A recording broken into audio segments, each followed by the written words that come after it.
मुझे अब डर नहीं लगता किसी के दूर जाने से, ताल्लुक टूट जाने से, किसी के मान जाने से, किसी के रूठ जाने से। मुझे अब डर नहीं लगता। किसी को आजमाने से, किसी के आजमाने से, किसी को याद रखने से, किसी को भूल जाने से मुझे अब डर नहीं लगता।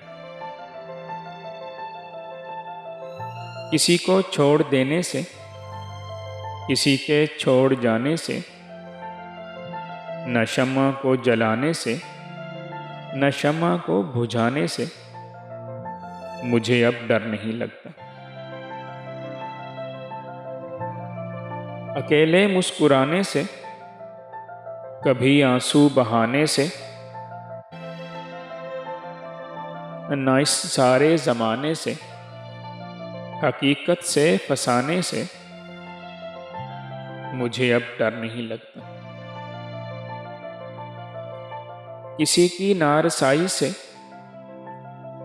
किसी की पारसाई से, किसी की बेवफाई से, किसी दुख इंतहाई से मुझे अब डर नहीं लगता।